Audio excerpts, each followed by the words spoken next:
But then they started putting the IV in me, and that literally took them 5 times. Another thing, I just kept repeating Philippians 4:13 through every single contraction. I was just like, I can do all things through Christ who strengthens me. I can do all things through Christ who strengthens me. And so, moral of the story, my water ended up breaking 4 times.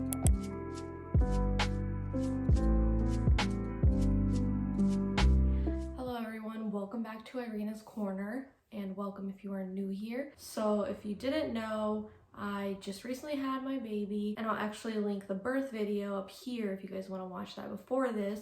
But this video is just explaining everything that went down, because obviously whenever I was giving birth, I just could not talk. I was not in the right mindset. So this video is just for all the missed details from the labor and delivery vlog. To start off, I just wanted to make a couple of disclaimers. This is just my story. This is how I did it, my natural labor.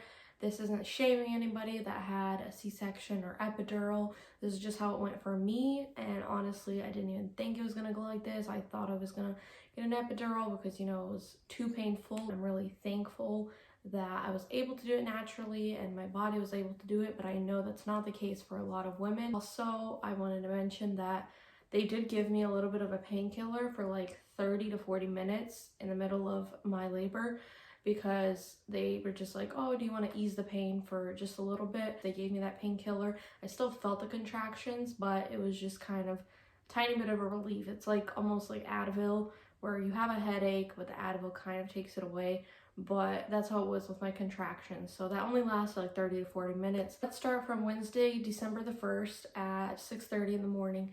I started feeling a little bit of contractions while I was sleeping, and I was like, okay, well, I've been kind of getting Braxton Hicks for the past couple of days, so this could be them. But then they were kind of getting a little bit more intense, but still bearable. So I was like, okay, I'm just gonna get up and, you know, go to the bathroom, see if that will help, and then just go back to bed.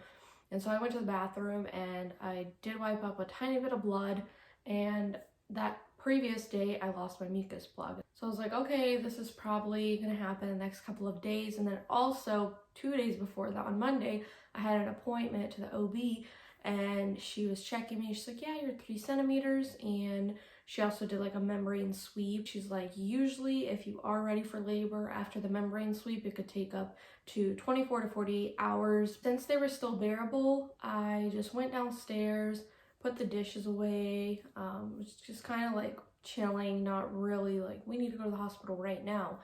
And my husband was also getting up for work at this time. It's around like 8:30 already.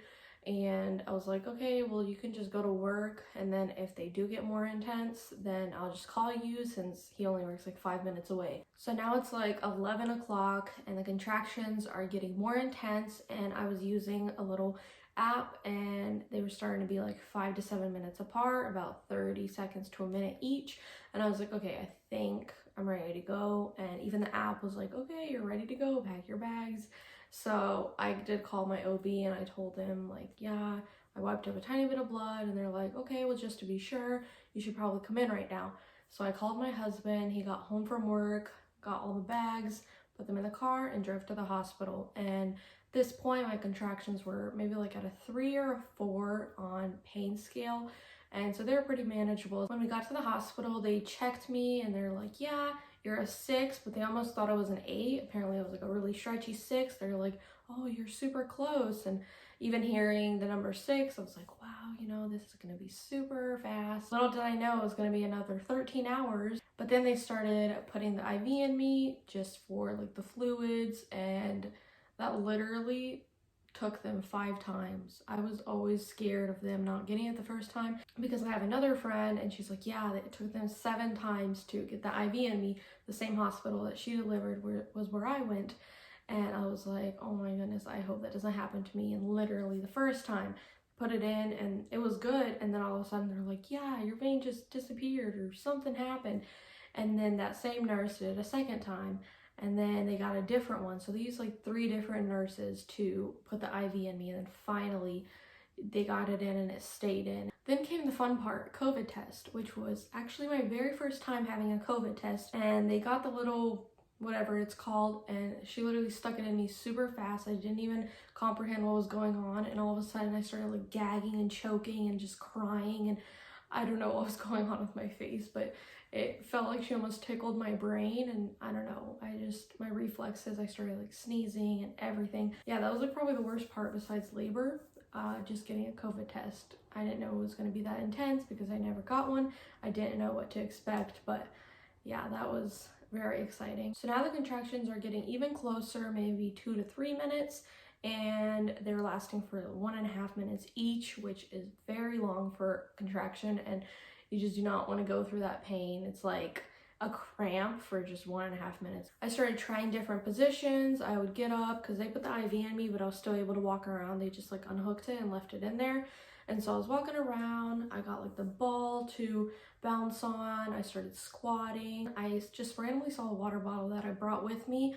And during my contractions, I just got that water bottle and I would just like press it up and down, and just keep pressing the water bottle. And that water bottle looked like death after I gave birth because I was putting all the pressure from my contractions into it. And I think that truly helped for me because it was like a coping mechanism. Another thing, I just kept repeating Philippians 4:13 through every single contraction. I was just like, I can do all things through Christ who strengthens me. I can do all things through Christ who strengthens me.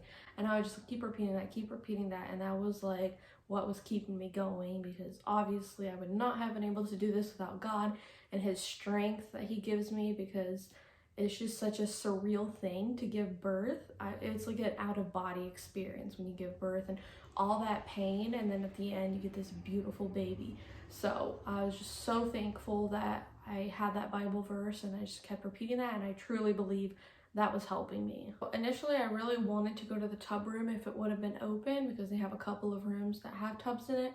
And so I was asking her, and she was like, well, your water hasn't broken yet, and so we wouldn't want to risk it in case your water breaks in the tub and we wouldn't know about it. And now it's like 6 p.m, still waiting, and they're like, okay, your water hasn't broken yet. Do you want us to break it for you so that the process can speed up? And I was like, I'm gonna wait just a little bit longer. So they walk out of the room. Like about 5 minutes later, as they're walking back in, they were gonna break my water. And I literally was like, I think my water just broke, or I peed myself, or something just happened. They're like, yeah, that's probably your water. And so they checked me, and they're like, yeah, your water broke, but there's still another sack of fluid in there. I was like, what? That's so weird, because I only heard of water ever breaking one time. And then a second time, they were like, okay, do you want us to break that rest of the water for you? And I was like, okay, sure. They walked out of the room. They come back. As they're walking back in, I'm like, I think my water just broke a second time. I don't even know how that kept happening. It was just such a coincidence. After my water broke for the second time, that's when my contractions increased to like a 7 and 8. It was really hard to talk through them. It's hard to walk through them, breathe through them. It was just getting very, very intense. This is the part where they offered me the painkiller. I was like, sure, whatever, just to ease this pain, even a tiny bit. So they gave me that painkiller, and I was laying there. I was able to fall asleep for maybe 30 minutes until the painkiller eased off. Every single time a contraction would come, I'd feel all the pressure, but it wasn't as bad as without the painkiller. So I would just kind of like tense up, but I was still able to keep my eyes closed, sleep, not scream, not get my water bottle out. So it was way more bearable with it. And then as soon as it eased off, all the pain came back, and it was like 10 times worse because I was getting even more dilated. So at this point, I haven't even eaten since Tuesday's dinner, and now it's like Wednesday at 8 or 9 o'clock, and I was so hungry. I had no sugar in my blood, and I was only drinking water, eating ice. And she offered me a popsicle, and I didn't even know that I could have a popsicle. I thought it was only water and ice, and so I was like, of course. I ended up asking her for like 3 popsicles after that, and it was just so yummy. And just that sugar, it gave me a little bit of more energy because I was just so out of it at this point. After my water broke the second time, they said I still had water in me. And so, moral of the story, my water ended up breaking 4 times. The third time, same thing. They walked out, walked back in. My water broke on the spot. And then the 4th time, it was taking a while. I was like, whatever, just break it for me. So the 4th time, that was all the water. And that was just like the first time I've ever heard of a water breaking 4 times. So I didn't expect that. So now it's like 9 or 10. And they're like, okay, looks like you are ready to push, but listen to your body. Whenever you feel like you're ready to push, just let us know. Now the contractions were getting so unbearable. Every contraction, I'd just be like grabbing the side of the bed and just like screaming and squeezing the bed so tight. It was just getting so hard, and I was like, I don't know if I could do this. And then at like 10:45, I was like, okay, I think I'm ready to push. I feel like my body is telling me to push. Every contraction, I would push 3 times, and each time it'd be for 10 seconds. I would push, and then they would count with me to 10, let go, push, count to 10, let go, and then that for 3 times. And by the 3rd time, my contraction would end, and now I just have to be laying, waiting for the next contractions. And the nurse was so sweet. She's like, do you want me to turn on some music, or do you have any music? I was like, no, I don't have any playlists. And she's like, okay, I can turn something on for you. What would you like? Classical, country, Christian? And I was like, Christian. And I don't know if she was Christian. I think she was, because she had that Christian playlist, and it was just so calming and relaxing hearing that. And then I look up at the wall because there's like a clock in front of me, and it's 11:45. So I've been pushing for 1 hour and nothing, no progress. And I really thought that, you know, she would come pretty quickly, but 1 hour passed and I was just super exhausted, and I was like, why is this taking forever? Meanwhile, my husband is sitting beside me and he's just encouraging me. He's like, you got this. You're almost done. She's almost here. Think about the end result. Don't think about the pain that you're in right now.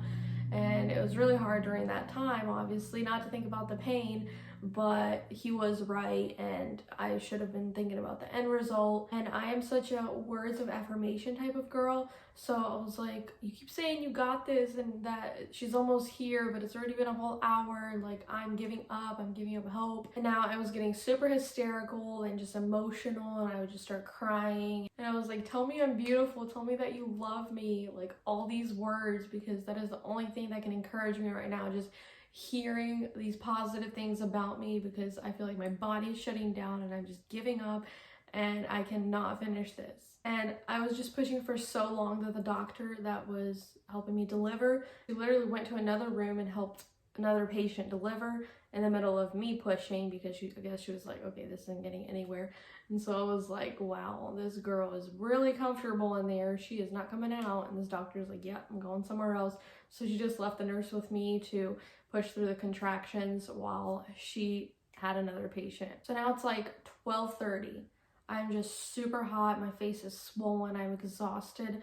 They got like cold towels for me. They would just put it under cold water, put one on my forehead, on my chin, on my neck, on the back of my neck, because I started switching positions and doing like on all fours. I would just like turn around and just kind of be like this on the very top of the bed, and that wasn't working. And then I was doing like a sitting squatting position, did that for like 30 minutes, that wasn't working, and so I just ended up going back and laying down. And now I was like pushing so hard that I started hyperventilating, and my body couldn't physically tell me how to breathe. So whenever I'd breathe through contractions and then a contraction would end, I'd just still be like breathing super hard. They started giving me an oxygen mask, but that wasn't helping. And so I was like, you guys need to like breathe with me and count with me, because I can't breathe on my own right now. And so I was like, turn around to my husband, like, breathe with me. So he was like, and that's the only way that I could breathe, because I was just breathing at 100 miles per second. It's like 12:50 in the morning, and the perfect song comes on that was on the playlist, and it's Weary Traveler. I don't know if you guys ever heard this song, but it was just a perfect song for the perfect moment, because at this point I was so tired. I was like, I don't know if this is going to even happen, or if this has to be an emergency C-section. And this song came on, and it has the words, weary traveler, restless soul, you were never meant to walk this road alone. You will not be shaken, so just hold on.